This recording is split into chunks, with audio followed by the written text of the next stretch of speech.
আসসালামু আলাইকুম রহমতুল্লাহি ওয়া বারাকাতুহু। সম্মানিত ফেসবুক বন্ধুরা, আসসালামু আলাইকুম।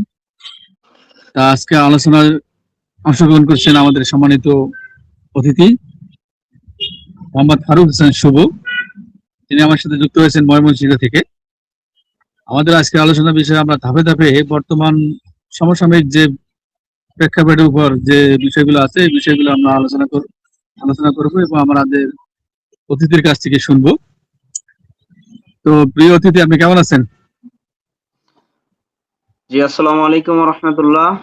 আলহামদুলিল্লাহ, আমি আল্লাহর রহমতে ভালো আছি। তো আসাদ ভাই, আজকে আপনার আপনার এই অনুষ্ঠানে যুক্ত হতে পেরে শুকরিয়া আদায় করছি এবং আপনাকে কৃতজ্ঞতা এবং ধন্যবাদ জ্ঞাপন করছি আপনার দর্শকদেরকে, যারা এখন লাইভ স্ট্রিমটি দেখবেন এবং পরবর্তীতে যারা দেখবেন তাদের জন্য সকলের জন্যই শুভেচ্ছা। জি আসাদ ভাই, আপনার আলোচনার জি জি জি শুরু ভাই, করেন। আমি আপনার আজকে সারাদিনের ব্যস্ততার মাঝে আপনি আমাকে সময় দেওয়ার জন্য আপনাকে অসংখ্য ধন্যবাদ জানাচ্ছি এবং আমার কৃতজ্ঞতা জানবেন। তো আজকে যে প্রথম যে বিষয়টা আপনার কাছে জানতে চাচ্ছি সেটা হলো যে বর্তমান প্রিয় ভাই হাদির অবস্থা কিরকম এবং এই হামলাটাকে আপনি কিরকম মনে করতেছেন? মানে কি এটা হামলাটাকে আপনার কাছে কি মনে হচ্ছে? পরিকল্পিত, নির্বাচনকে বানচাল করার জন্য একটা পরিকল্পিত হামলা না অন্য কিছু? এই সম্পর্কে একটু বলবেন?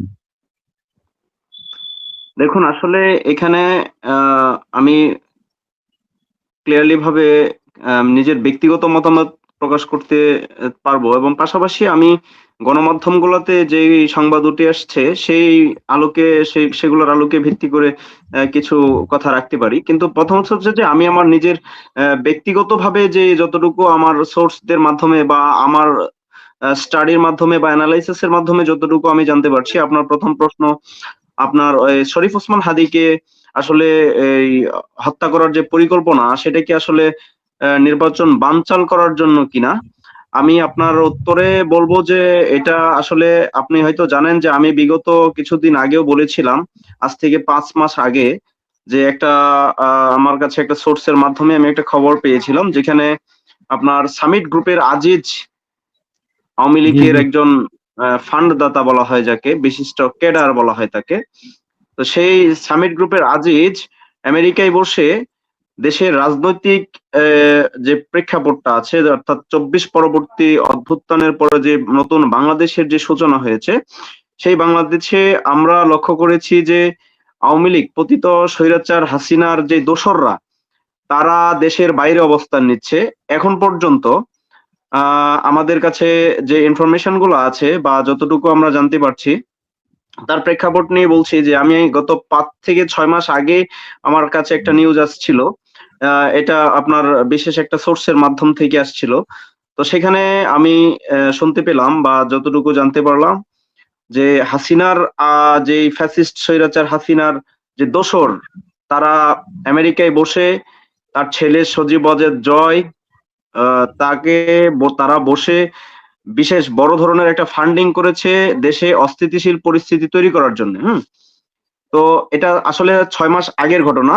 অবশ্যই বিষয়গুলা আমাদের আইনশৃঙ্খলা রক্ষাকারী বাহিনীর ওনারাও অবগত আছেন, যারা রাষ্ট্রের নিরাপত্তা বাহিনী আছেন, গোয়েন্দা সংস্থা আছেন, ওনাদের কাছেও বিষয়গুলো হয়তোবা অবগত আছেন, ওনারা জানেন। কিন্তু আমার প্রশ্ন হচ্ছে যে ওনারা এই বিষয়গুলো জানার পরেও কোনো পদক্ষেপ নেয় নাই। কারণ একে, একে যারা জুলাই বিপ্লবী বা প্রথম সম্মুখ সারির যোদ্ধা, যেমন শরীফ ওসমান হাদির কথাই বলেন, উনি গত কালকে গুলিবিদ্ধ হয়েছেন। আমরা সেটা দেখেছি যে একজন কিলার কিভাবে সরাসরি একজন জুলাই যোদ্ধাকে আপনার জনসম্মুখে গুলি করেছেন। হ্যাঁ? আসলে বিষয়টা আপনি ছোট করে দেখার কোনো সুযোগ নেই। কারণ হচ্ছে যে আমি আপনাকে পূর্বেই বলেছি যে ৫ থেকে ৬ মাস আগে এই যে পতিত স্বৈরাচারের যে দোসররা আছে, তারা বিদেশ থেকে যে ফান্ডিং করতেছে দেশে অস্থিতিশীল পরিবেশ তৈরি করার জন্য, এবং যারা প্রকৃত বিপ্লবী আছে, দেশপ্রেমিক আছে, তারা তাদেরকে আ কিলিং কিলিং যে একটা মিশন, সেই মিশনটা তারা অলরেডি পরিকল্পনা বাস্তবায়নের দিকে এগুচ্ছে। এবং বিভিন্ন সোশ্যাল মিডিয়াতে আসলে ওই যে তাদের যে গ্রুপ মিটিং গুলা হয়, সেই মিটিং গুলাতেও কিন্তু অনেকটা স্পষ্ট যে বাংলাদেশে নির্বাচনের আগে তারা একটা অস্থিতিশীল পরিবেশ তৈরি করবে যেন নির্বাচনটা বানচাল হয়ে যায়। তো আমি সেই প্রেক্ষাপট থেকে বলবো যে হাদির উপরে যে হামলা হয়েছে, আমি সেটার তীব্র নিন্দা জানাচ্ছি এবং অনতিবিলম্বে এই অন্তর্বর্তীকালীন সরকারকে আমি আমার বজ্রকণ্ঠে আমি তাদেরকে ঘোষণা দিতে যাচ্ছি, ২৪ ঘন্টা সময় পের হয়ে গেছে, এখন পর্যন্ত আসামিদেরকে শনাক্ত করে, এখন পর্যন্ত তাদেরকে গ্রেফতার না করে আমাদের সাথে, জাতির সাথে যে তামাশা শুরু করেছে এই ইউনূসের সরকার এবং তার যে উপদেষ্টা আছে স্বরাষ্ট্রমন্ত্রী, আমরা সেই বিষয়গুলোকে আমরা সেখানে বলেছি যে আপনারা এই এত বড় একটা অঘটন দেশের মধ্যে ঘটছে এবং ভবিষ্যতে আরো ঘটার পরিকল্পনা তারা নিচ্ছে, অনবরত আমাদের বিপ্লবী ভাইদেরকে হুমকি দিচ্ছে, অর্থাৎ যারা বাংলাদেশপন্থী তাদেরকে হুমকি দিচ্ছে। তো আপনারা এই ব্যাপারে আপনাদের কাছে পর্যাপ্ত পরিমাণে তথ্য থাকার সত্ত্বেও আপনারা কেন আইন শৃঙ্খলা বাহিনী কাজ করছে না, সেই বিষয়গুলো নিয়ে আমরা প্রশ্ন রেখেছি এবং প্রশ্ন রাখার ফলে প্রশাসন, আপনি দেখেছেন যে গতকালকে যে বিষয়টা নিয়ে প্রশ্ন করা হলো, ডায়াপার পরা ওই স্বরাষ্ট্র উপদেষ্টা, ও একটা ফাজিল বজ্জাত। আমি ওকে স্বরাষ্ট্র উপদেষ্টা বলবো না, কারণ হচ্ছে যে আমি যতদূর জানি যে ও সাবেক ব্রিগেডিয়ার ছিল, সেনাবাহিনীর অবসরপ্রাপ্ত কর্মকর্তা ছিল। পরবর্তীতে সে কার মাধ্যমে, কিসের ভিত্তিতে, কোন যোগ্যতার ভিত্তিতে সে রাষ্ট্রের এই গুরুত্বপূর্ণ একটা জায়গাতে সে বসেছে, সেটা আমি দেশবাসীকে খতিয়ে দেখার জন্য অনুরোধ করব। এবং তদ্রূপভাবে তার বিগত এই ১৭ মাসে যেই আইন শৃঙ্খলা বাহিনীর অবনতি হয়েছে, তার পিছনে আমি শুধুমাত্র দায়ী করব প্রফেসর ডক্টর মোহাম্মদ ইউনূসের নেতৃত্বাধীন যে উপদেষ্টা পরিষদ আছে, উপদেষ্টা পরিষদের যিনি এই যে উপদেষ্টা, ওই জাহাঙ্গীর, ব্রিগেডিয়ার জেনারেল জাহাঙ্গীর, তার নেতৃত্বে এই উপদেষ্টা পরিষদ, এই আইন শৃঙ্খলা রক্ষাকারী বাহিনী, যেহেতু সেই স্বরাষ্ট্র উপদেষ্টা, আইন শৃঙ্খলা রক্ষাকারী বাহিনী তার নেতৃত্বে কাজ করবে। তো সেটা আসলে আমরা আসলে দেখতে পাচ্ছি না যে খুব বেশি একটা বেগবান হয়েছে, বরং আইন শৃঙ্খলা বাহিনীর উন্নতি তো দূরের কথা, দিন দিন সেটা অবনতি হচ্ছে। এবং যত সন্ত্রাস কিলিং মাস্টার আছে, তারা দেখছি যে দেশের ভিতরে হট্টগোল করার জন্য বিভিন্ন প্রক্রিয়ার মাধ্যমে তারা আপনার কি বলবো সেটাকে, যে অপচেষ্টা চালিয়ে যাচ্ছে। আর সেই সুযোগটা করে দিচ্ছে কে? সেই সুযোগটা করে দিচ্ছে আমরা আমাদের অবস্থান থেকে সেটাকে ক্লিয়ার মেসেজ দিতে চাই, সেটার দায় সরকারকে নিতে হবে। এবং সরকারের যে উপদেষ্টারা আছেন, বিশেষ করে আপনার ওই যে ভারতপন্থী যে উপদেষ্টারা এখানে বসেছেন, আসিফ নজরুল গং থেকে শুরু করে আপনার ওই ব্রিগেডিয়ার সাগাওয়াত, এই এরপরে হচ্ছে আপনার ওই এর আগে যে বললাম যে ডায়াপার পরা উপদেষ্টা জাহাঙ্গীর, ওই জাহাঙ্গীর, ওদেরকে আমি সরাসরি ডিরেক্টলি অ্যাটাক করে বলতে চাই যে আপনারা এই ১৭ মাসে যা করেছেন এর দায়ভার আপনাদেরকে নিতে হবে। এবং এই অবনতির পিছনে এই রাষ্ট্রটাকে আপনারা অচল করার জন্য, বিপ্লবটাকে ধ্বংস করার জন্য যে সর্বোচ্চ ভূমিকা, সেই ভূমিকাটা আপনারা পালন করেছেন এই গুরুত্বপূর্ণ একটা দায়িত্ব থেকে। এবং ১৪০০ শহীদের রক্তের উপরে দাঁড়িয়ে আপনারা যেই গাদ্দারিটা করছেন জাতির সাথে, সেই গাদ্দারির ফল টুডে অর টুমরো আপনাদেরকে পেতে হবে। আমি তাদেরকে হুঁশিয়ারি করে বলতে চাই, সময় থাকতে এখনো হয় পদত্যাগ করুন, অন্যথায় ক্ষমা চেয়ে, জাতির কাছে ক্ষমা চেয়ে, আপনাদের ভুল ত্রুটিগুলা জাতির কাছে ক্ষমা চেয়ে দ্রুত বিচার কার্যক্রম শুরু করুন। এখনো সময় আছে, হয়তোবা জাতি আপনাদেরকে ক্ষমা করে দেবে। আপনারা কার পৃষ্ঠপোষকতায়, কার নেতৃত্বে, কার কথায় আপনারা এই দেশকে আবার অস্থিতিশীল করার চেষ্টা করছেন, সেটা জনগণের সামনে করতে হবে। প্রিয় ভাই, আপনি অনেক অনেক সুন্দর বলেছেন। আমি যে বিষয়টা আরো জানতে চাচ্ছি এর সাথে, আসলে এটা আপনি বলতে চাচ্ছেন যে এটা কথিত স্বৈরাচারের মাধ্যমে এই ঘটনা ঘটিয়েছে, কিন্তু আমরা কালকে একটা বিষয় দেখলাম যে হাসপাতালের মধ্যে আহ মির্জা আব্বাসকে নিয়ে অনেক মানে ঢুকতে দেওয়া হয়নি এবং ওকে ভুয়া ভুয়া স্লোগান দিয়ে তাকে একটু অবাঞ্ছিত ঘোষণা করা হয়েছে, তাকে ঢুকতে দেওয়া হয়নি। এই বিষয়ে আপনি কি মনে করেন? তার আপনার মতে তো বলতেছেন যে এটা কথিত স্বৈরাচারের কাহিনী, এই ঘটনা ঘটেছে। তাহলে আমরা এই মবটা সৃষ্টি করতে চাইলাম কেন? যেটাকে বললাম আর কি, মির্জা আব্বাসকে নিয়ে এই কটূক্তি করা বা তাকে নিয়ে এটা মন্তব্য করা, এটাকে আপনি মব হিসেবে দেখছেন কিনা, এ বিষয়ে কিছু বলবেন? দেখুন, এটা আসলে এটার দায়িত্ব হচ্ছে আপনার আইন শৃঙ্খলা বাহিনী আছে, রাষ্ট্রের গোয়েন্দা সংস্থা আছে।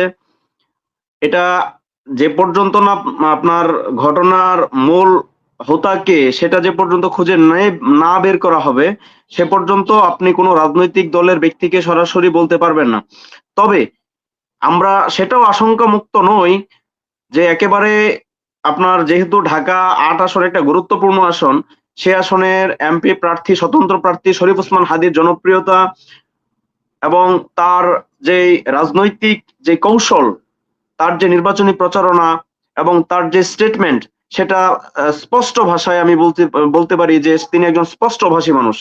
অতএব তার জনপ্রিয়তাকে আহ ক্ষুণ্ণ করার জন্য, অর্থাৎ তার জনপ্রিয়তা দেখে হয়তোবা প্রতিহিংসা পরায়ণ হয়ে এরকম একটা অঘটনের সাথে সম্পৃক্ত থাকতে পারে, কিন্তু সেটা আমি সরাসরি ডিরেক্টলি ভাবে বলতে পারছি না, যেহেতু এটা সঠিক তদন্তের মাধ্যমে যে পর্যন্ত না বেরিয়ে আসবে। তবে আমরা আশঙ্কা করছি যে এর সাথে আপনার রাজনৈতিক দলের যে শীর্ষ নেতার নামটা উঠে আসছে। তো যেহেতু উনি সেই আসনের প্রার্থী, আমরা আসলে সেদিকে একেবারেই যে দাবিটা উড়াইয়ে দেওয়া যাবে তেমনটা আমরা বলছি না, কিন্তু আমরা আশঙ্কা করছি যে হয়তোবা তাদের স্টেটমেন্ট, তাদের বক্তব্য কিছুটা সন্দেহজনক।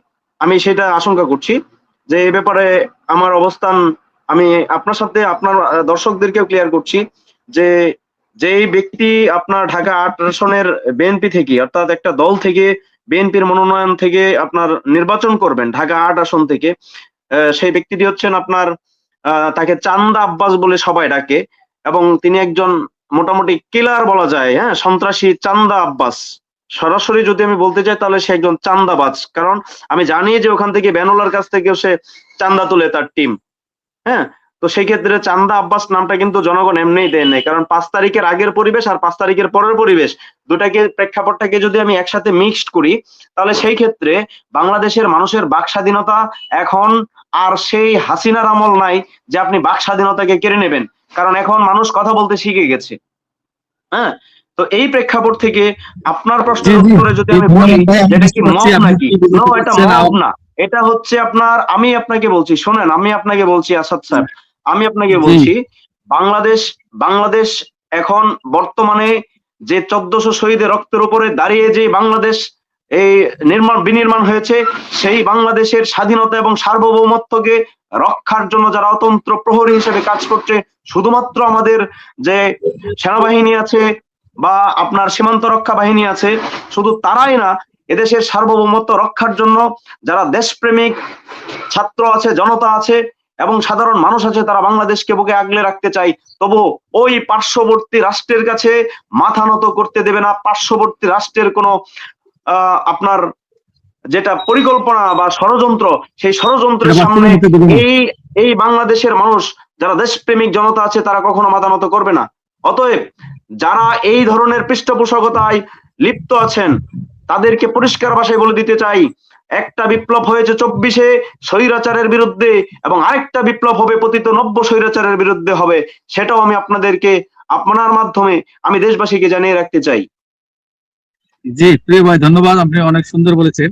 তবে আমি এই পর্যায়ে আমি আপনার কাছে জানতে চাচ্ছি, সেটা হলো যে আহ, তারেক রহমান কি ২৫শে ডিসেম্বর দেশে আসবেন? এ বিষয়ে আপনার মানে আপনি সার্বিক বিশ্লেষণে কি মনে হয় আপনার, তিনি কি দেশে আসবেন? দেখুন, তারেক রহমান হচ্ছে একজন বাংলাদেশের বর্তমানে যে বৃহৎ একটা রাজনৈতিক দল আমরা মনে করি বিএনপি, সেই দলের একজন ভারপ্রাপ্ত চেয়ারম্যান। আপনি জানেন হয়তোবা যে ২০০৭ সালের দিকে, ২০০৭ সালে সেনাবাহিনীর মাধ্যমে উনি নির্যাতনের শিকার হন, নির্যাতিত হন। পরবর্তীতে উনি মুচলেখা দিয়ে দেশ ত্যাগ করেন। বাংলাদেশের রাজনীতিতে তিনি আর কখনো ফিরবেন না বলে মুচলেখা দিয়ে চলে গেছেন লন্ডনে। এবং ৫ই আগস্টের পর পরবর্তী যে সময়টা, বিপ্লব পরবর্তী সময়ে ওনার বিভিন্ন সময়ে উনি বক্তব্য দিয়েছেন এবং ওনার যেই দলের নেতৃবৃন্দরা আছেন, তারা দীর্ঘ সময় বলেছেন যে তারেক রহমান দেশে ফিরবেন। এই নিয়ে আমরা আরো গত কয়েকবার ওনার বক্তব্য শুনেছি যে উনি খুব শীঘ্রই দেশে ফিরবেন। ওনার নেতা-কর্মীদের বক্তব্য যে তারেক রহমান খুব দেশে ফিরবেন এবং ইন্টেরিয়াম গভর্নমেন্টকে যে বিবৃতি দেওয়া হয়েছে, বিএনপির পক্ষ থেকে যে দাবি জানানো হয়েছে যে তারেক রহমানের দেশে ফেরার ব্যাপারটা, ওনার নিরাপত্তার ব্যাপারটা নিশ্চিত করতে হবে। তো নিরাপত্তার ব্যাপারে সরকার সর্বোচ্চ নিরাপত্তা, আমি মনে করি যে আমার কাছে যতটুকু মনে আছে যে সর্বোচ্চ নিরাপত্তার ব্যবস্থাটাই সরকার হয়তো করেছিলেন। কিন্তু ওনার আসার কথা ছিল আপনার গত ২ মাস আগে আসার কথা ছিল। কিন্তু উনি তখনও উনার সুর পাল্টেছেন। পাল্টে আবার নতুন করে গতকালকে বিএনপির মিডিয়া সেলে আমি যে বক্তব্য দেখলাম যে তারেক রহমান দেশে আসবেন। তো সেটা আসলে আমরা যে এই যে একটা কথা আছে যে আসতেছি, আসতেছি, আসতেছি। তো উনার দেশে আসাটা বাধা কোথায় আমি সেটা বুঝতে পারছি না। তবে আমি একটা জিনিস আপনাকে যদি বলি যে উনার মা যে জায়গাতে অসুস্থ, দেশনেত্রী বেগম খালেদা জিয়া, আমরা সর্বোত্তক উনাকে সম্মান এবং শ্রদ্ধার ১ নাম্বার আসনে রাখি। তো বেগম জিয়া উনার একমাত্র সন্তান। তো উনি দেশেই ছিলেন, দেশেই আছেন। দেশের মাটিতেই উনি অসুস্থ, চিকিৎসাধীন অবস্থায় আছেন। জানি না কি অবস্থা উনার এখন বর্তমানে। আ হয়তোবা এটা এখন পর্যন্ত বিএনপির পক্ষ থেকে বা সরকারের পক্ষ থেকে উনার শারীরিক অবস্থা কি সে বিষয়ে এখন কিন্তু চুপ, কোন কথা নেই। তো আমরা যতটুকু আন্দাজ করতে পারছি আপনি হয়তোবা বুঝতে পারছেন যে উনার শারীরিক অবস্থা হয়তোবা খুবই খারাপ। দোয়া করি যদি উনি বেঁচে থাকেন তাহলে আল্লাহ তাআলা উনাকে সুস্থভাবে ফিরায় আনুক। আমরা সেই দোয়া করি। কারণ আ দলমত নির্বিশেষে উনি বাংলাদেশের জন্যে এবং দেশের মানুষের জন্যে আপসহীন নেত্রী যাকে বলা হয়, সেই আপসহীন নেত্রী বাংলাদেশের মাটিতে সুস্থ হয়ে ফিরে আসুক। আমরা সেই প্রত্যাশা কামনা করি এবং দোয়া করি। এবং উনার ছেলের ব্যাপারে যদি আমরা বলি, আপনি জানেন হয়তোবা উনার কিছুদিন আগে যে আপনার বেগম জিয়া যখন অসুস্থ, তখন উনার দেশে আসার একটা পরিকল্পনার কথা আমরা শুনেছিলাম যে উনি দেশে আসছেন। কিন্তু উনি যখন দেশে আসবেন পরিকল্পনা নিয়েছেন, তখন তিনি আমার আমি যতটুকু জানতে পারছি যে উনি পার্শ্ববর্তী কোনো একটা দেশের গুরুত্বপূর্ণ একজন ব্যক্তির সাথে কথা বলেছেন। উনি পারমিশন চেয়েছেন পার্শ্ববর্তী একটা রাষ্ট্রের কাছে। পার্শ্ববর্তী একটা রাষ্ট্রের কাছে যখন উনি পারমিশন চেয়েছেন, সেই রাষ্ট্র যিনি যার কাছে পারমিশন চেয়েছেন, তো তিনি পারমিশন দেন নাই তাকে। অতএব আপনি চিন্তা করেন যে একটা দেশের নাগরিক, একটা দেশের আ রাজনীতিবিদ, তার যদি নিজ দেশে আসা ঠিক করা হয় যদি আরেকটা দেশ থেকে, তাহলে বুঝেন যে বাংলাদেশের স্বাধীনতা আসলে কতটুকু নিরাপদ। এ বিষয়ে একটা প্রশ্ন আমি আপনার কাছে রেখে গেলাম। এখন বিষয় হচ্ছে যে উনার দেশে আসা, আমিও চাই উনি দেশে আসুক। দেশে আসার পর উনি রাজনীতিটাকে আশা করি ঠিক করবেন। উনার দলীয় শৃঙ্খলা যেটা বিশৃঙ্খল অবস্থায় আছে সেটা উনি ঠিক করবেন আশা করি এবং উনার অপেক্ষায় বাংলাদেশ আছেন। আমরাও চাই যে উনি আসুক। একসাথে আমরা যেহেতু রাজনীতির মাঠে আছি, রাজনীতিতে প্রতিপক্ষ থাকবেই কিন্তু আমাদের মধ্যে একটা পরিচ্ছন্ন রাজনীতি গড়ে উঠুক। আমরা সেই প্রত্যাশা কামনা করি এবং উনার দেশে জি আসার ব্যাপারটা মিস্টার বিএনপি শুভ, নিশ্চিত মিস্টার করেছে। শুভ, আমরা জি ততক্ষণ পর্যন্ত ধন্যবাদ অপেক্ষা মিস্টার না শুভ। করে কিছু আমি বলতে পারছি না।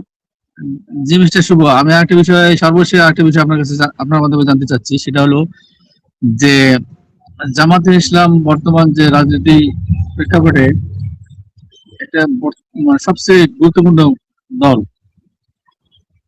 এখন নির্বাচনের তফসিল ঘোষণা হয়েছে, এমন তো অবস্থায় যে মেজর আখতারুজ্জামানকে তার দলে অন্তর্ভুক্ত করলো, উনি কি মানে অন্তর্ভুক্ত করার মাধ্যমে তাকে কি আবার নমিনেশন দিবেন এমন কোন আভাস কি আপনি পেয়েছেন, বা আপনি এই সম্পর্কে কিছু জানেন কিনা, বা আপনি ধন্যবাদ তাকে আপনাকে। দলের মধ্যে এই নেওয়ার পর আপনি সময়ের সেটা একটা কি গুরুত্বপূর্ণ কিভাবে প্রশ্ন দেখতেছেন, শুনেন। কিভাবে দেখতেছেন আপনি সেটা একটু আগে বলবেন। যে আপনি এই সময়ের একটা গুরুত্বপূর্ণ প্রশ্ন করেছেন যে কি আপনি যিনার নাম বললেন মেজর আখতারুজ্জামান, ওনার কথা বললেন, হ্যাঁ?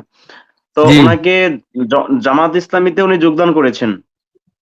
জি জি জি আচ্ছা দেখেন, আপনি দেখেন জামাত ইসলামীতে যোগদান করলেই যে আপনার তাকে নমিনেশন দেয়া হবে, সেটা আসলে সংগঠনের গঠনতন্ত্র, জামাত ইসলামীর যে স্ট্রাকচার আছে, সেটার সাথে আসলে আপনার কখনোই এটা যায় না, হ্যাঁ? বিশেষ করে আপনি হয়তোবা জানেন যে মিস্টার জামাত মিস্টার শুভ, ইসলামীতে মিস্টার শুভ, আমি একটা সাপ্লিমেন্ট প্রশ্ন করি, সেটা হলো আমি দেখলাম যে আমার ধারণা জামাতের সব মানে নীতি নির্ধারকরা এই প্রার্থী নির্বাচিত করে তাদের দলীয় দলীয় পদের সর্বোচ্চ যিনি রকুন হন, মানে হোল্ড করেন, তাকে নমিনেশন দেওয়া হয়। কিন্তু সাম্প্রতিক সময় দেখলাম যে কৃষ্ণ নন্দীকে নামক একজনকে নমিনেশন দিয়েছেন, আবার ফয়জুল রহমান না ফয়জুল্লাহ, যিনি বিএনপি থেকে পদত্যাগ করেছিলেন বা পদত্যাগ করে আবার জামাতে তাকে নমিনেশন দেওয়া হয়েছে। তাহলে এখন কি জামাত তার প্রার্থী দেওয়ার ক্ষেত্রে কি তার ওই আর দলীয় ক্যাডারের সর্বোচ্চ পদটা কি হোল্ড না করলে না করলেও তো মনে হচ্ছে যে নমিনেশন দেয়, সেদিক দিয়ে আমি বলছিলাম যে মেজর আখতারুজ্জামান কি ওই হিসেবে পেতে পারে কিনা, এ সম্পর্কে আমি জানতে চাইছিলাম আচ্ছা আর কি। দেখুন, দেখুন আপনি যে প্রশ্নটা করেছেন, আমি আসলে সেই ব্যাপারে, এটা একমাত্র কেন্দ্রীয় সিদ্ধান্ত বা সাংগঠনিক সিদ্ধান্ত, সেই ব্যাপারটা নিয়ে যদি আপনি আমি আমাকে আপনার বলেন অভিমত যে, জানতে চাচ্ছি, এবং মানে আমার অভিমত থেকে জনসমাজ আমি বলি যে জামাত চারদিকে ইসলাম প্রথমে, নিজের আপনি মানুষের যেটা মতামত বললেন যে মানে জামাত ইসলাম থেকে একজন হিন্দুকে প্রার্থী করা হয়েছে, সেটা সেটা যদি আমি বলি যে আপনি মনে করেন যে জামাত ইসলাম মানে গণমানুষের সংগঠন, এটা আপনাকে আগে বুঝতে হবে। সংগঠনের গঠনতন্ত্র আছে, ঠিক আছে, কিন্তু এটা একটা গণমানুষের সংগঠন, এখানে অমুসলিম শাখা আছে, আপনি জানেন হয়তোবা যে এটা হচ্ছে আপনার শুধুমাত্র যে ইসলামপন্থীদের জন্য সেটা তেমন না। যেহেতু গণতান্ত্রিক প্রক্রিয়ায় রাজনীতি করছি, সেহেতু এখানে আপনার গণতন্ত্রটা যেন সুন্দরভাবে আমরা না দলীয় ফুটিয়ে তুলতে পারি। হ্যাঁ, দলীয় পদ হোল্ড করার ক্ষেত্রে তো অনেকের এইসব বিষয়ে লক্ষ্য রাখা হয় যে গ্রহণ কিনা, তিনি কর্মী কিনা, ভালো কর্মী কিনা, এইসব তো রকম দেখা হয়। দেখা যায় যে অনেকে রোহিণী না থাকলে তাকে পুরো আমি থেকেই তাকে মনে করেন বরখাস্ত করে অন্য একজনকে দেওয়া সেটা হয়। আমি বলছি, এই সেটা আমি দিকে বলছি, বলছিলাম। জামাত ইসলাম এখন আপনার এই রাষ্ট্রের প্রয়োজনে, অর্থাৎ দেশের স্বার্থে, জনগণের কল্যাণে জামাত ইসলাম এখন ভিন্ন কিছু পদক্ষেপ বা ভিন্ন কিছু প্রক্রিয়া অবলম্বন করেছে, সেটা হয়তো আপনি জানেন যে এখন আপনার শুধুমাত্র সংগঠন না, সংগঠনের বাইরেও যারা জামাত ইসলামকে পছন্দ করে বা জামাত ইসলামকে সাপোর্ট করে, জামাত ইসলাম তাদেরকে দলে ভিড়াচ্ছে, এবং যারা ক্লিন ইমেজের আছে। হুম। অতএব আপনি কৃষ্ণ নন্দীর ব্যাপারে বলেছেন যে কৃষ্ণ নন্দীকে মনোনয়ন দেওয়া হয়েছে। দেখুন, একজন হিন্দু মানুষ যদি ভোট দিতে পারে, তাহলে সে কেন ভোটে দাঁড়াইতে পারবে না কেন?